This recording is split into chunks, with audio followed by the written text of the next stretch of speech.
गाजियाबाद के computer market में कम से कम 350 दुकानें हैं। यहाँ पे सब व्यापारियों ने आज अपनी दुकानें बंद करी है। इनकी मांग है कि ऑनलाइन जब से आया ये इनके रोजगार खत्म होते जा रहे, सरकार को इस ओर ध्यान देना चाहिए। और आज ये सुबह से ही हड़ताल पे आइए, जानते हैं द्विवेदी जी हमारे साथ है कि क्या कारण है। द्विवेदी जी, क्या कारण है जो आज आप लोगों ने आज दुकानें बंद रखी है? ऑनलाइन ट्रेडिंग या ऑनलाइन रिटेल मार्केट जो है हमारा, ये ऑनलाइन व्यापार की वजह से जो ऑफलाइन खुदरा व्यापारी हैं वो पूरी तरह से प्रभावित है। उसका कारण जो है वो ये है कि ऑनलाइन के ऊपर जो कि भारत में कोई व्यवस्थित कानून नहीं है, जिसकी वजह से ये लोग कोई भी प्राइस, कोई भी मूल्य जो कि वास्तविक मार्केट से अलग हटके है, जो बिल्कुल ही वास्तविक मूल्य से बहुत नीचे आके ये मार्केट में दे रहे हैं, कस्टमर्स को दे रहे हैं। इससे क्या हो रहा है, करीब 45 से 50% तक जो हमारा खुदरा व्यापार है वो पूरी तरह से प्रभावित हो चुका है। इसका मेन जो कारण है वो हमारे यहाँ व्यवस्थित कानून व्यवस्था न होना है। इसी के परिप्रेक्ष्य में हम लोगों ने आज दुकानें बंद रखी और अपना विरोध दर्ज कराया। इसके लिए हम लोगों का जो अगला स्टेप है वो अपना एक मेमोरेंडम देने का है।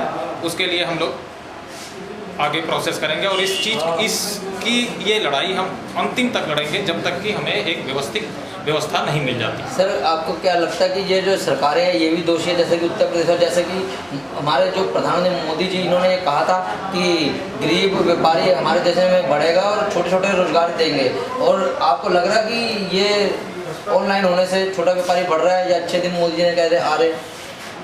नहीं, अगर ये व्यवस्था लागू रही और ये व्यवस्था चलती रही तो अच्छे दिन आ रहे हैं, नहीं अच्छे दिन जा रहे हैं हो जाएगा। रीजन ये जो व्यवस्था है ये खुदरा व्यापार के छोटे और मझोले व्यापारियों को पूरी तरह से समाप्त कर देगा।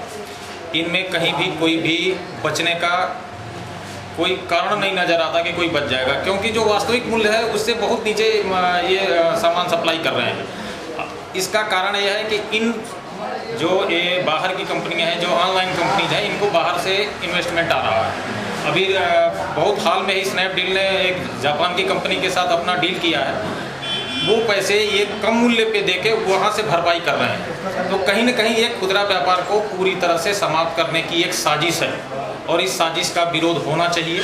इस साजिश को समाप्त किया जाना चाहिए। इसके लिए सरकारों को आगे आना चाहिए और कहीं ना कहीं इसमें सरकार का भी नुकसान होता है। उत्तर प्रदेश सरकार का भी इसमें बहुत बड़ा नुकसान है। अगर कम वास्तविक मूल्य से नीचे से कोई वस्तु बेची जाएगी तो स्वाभाविक सी बात है वैट का लॉस होगा, और वैट का लॉस कहीं ना कहीं सरकार के राजस्व में कमी लाएगा।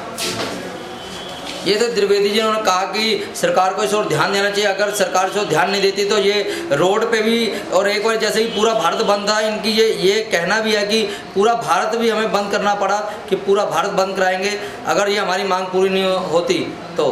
गाजियाबाद से कैमरामैन धर्मेंद्र के संग प्रवीण अरोड़ा, साधना न्यूज़।